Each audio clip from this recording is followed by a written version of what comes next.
Hi guys, it's Kyle, and we are on to the next section of For Honor Warden build.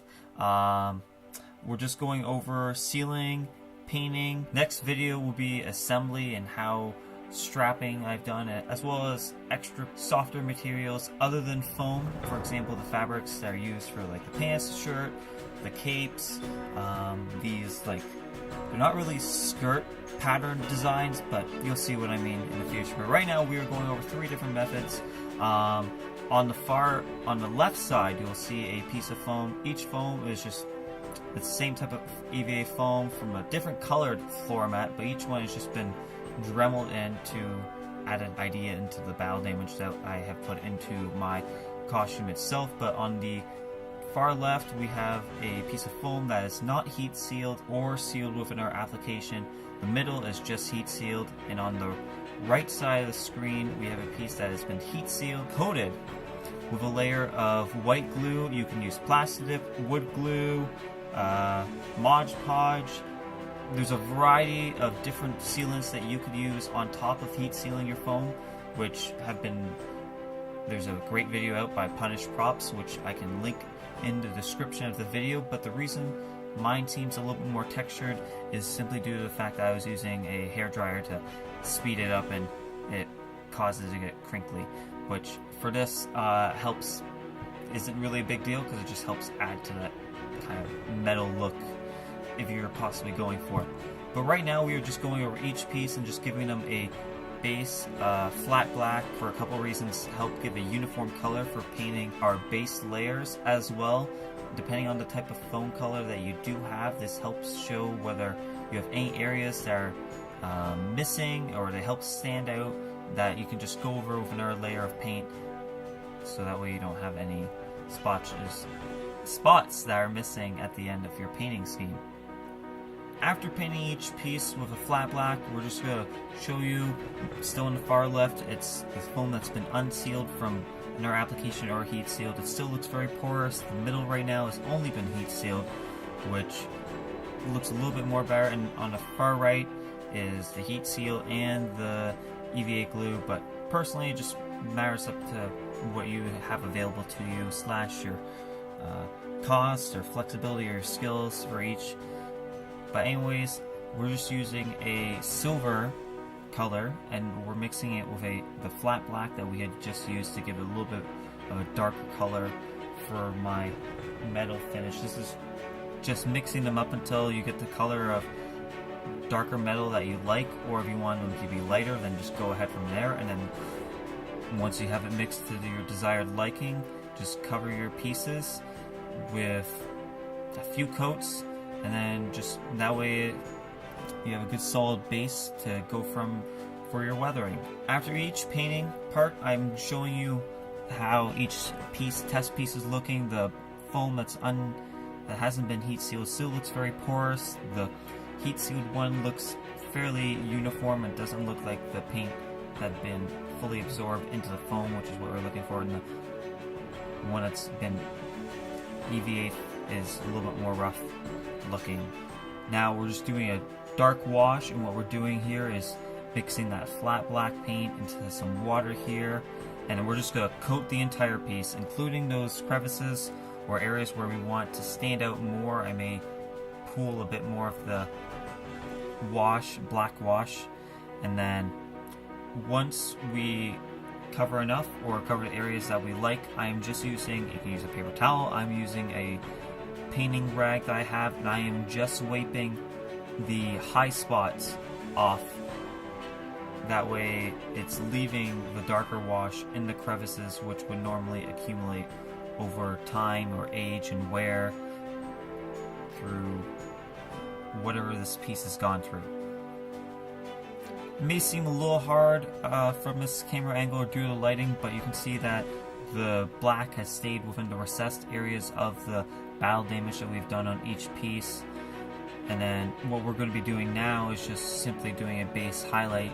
You can use that base silver, which is what I'm just going to be using, or you can use a different silver that you may have, or metallic color that you want, but usually something lighter than what you have just been doing. And then we're just going to go from here and do dry brushing, and that's where essentially you're just getting the paintbrush very lightly covered and then wiping off the excess until there's very minimal amount of paint left, and then just trying to cover up hit those edges or high areas. I kind of messed up here and had to wipe it away, but you can just see I'm dragging the edge of the brush lightly across those corner areas to make them stand out more, or you can just do it across your foam or armor, wherever you think it needs would be more of the high pieces on the foam that would be more naturally exposed from wear and tear. Now, if you don't want to use silver, another alternative is using white. It may seem a little cartoonish since we're doing for trying to go for a more authentic knight, but depending on the type of armor or costume or however you want this to be applied, it does stand out a lot better than the silver metallic because of how bright and distinct it's like from going from one dark spectrum to the opposite, which is obviously being something that's very bright or white, which depending on the look you're going for or type of costume, you can use this if you want. You can always, for photo shoots afterwards, you can use Photoshop to add that metallic effect, but this is personally up to your personal preference.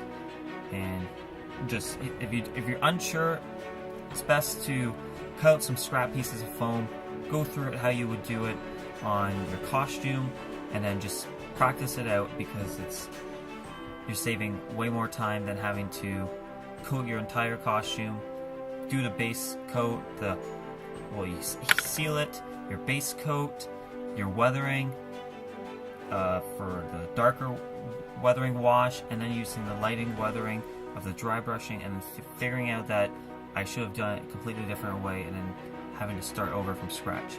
So take this information with however you want, but when you are doing the dry brushing, try and have a little less paint on it, because that way it doesn't seem too out of place. You can always add more, but it takes more time to go back and redo if you've added too much. So here we just have another close-up of each piece, the unheated, unsealed foam from both heat sealing and sealing from our application. Then we have this piece here that's being heat sealed only, and then the far last piece has just been heat sealed, as well as using white glue or whatever type of air sealant you have. Another part that most people don't consider is the type of sealant that they're using will also affect how their foam painting scheme is. So here I'm just bending each piece to show you an idea, an example of the wear, tear, or wrinkles or creases that could happen from simply you using your costume, because it is foam and it's not sturdy like a fiberglass and Bondo build, that this will happen. And depending on how you seal your costume will affect on how it will look over the time that you've worn your costume. So each piece I'm just crinkling to show you, and then I'll do a close-up. That way you can see which has the best finish. And once again, depending on which materials you have or what you're able to use, do a test piece. Some areas you may be able to get away with using Mod Podge, but let's say Mod Podge creases a lot, and you wouldn't want that on a high impact area that's going to have a lot of mobility, so you would want to use it on something that's more sturdy. But just biggest thing here is take the time, test it out, figure it out for yourself what you have, because each sealant has its own working time, its cost, its skill, whether it's accessible in your area to purchase that material to seal it.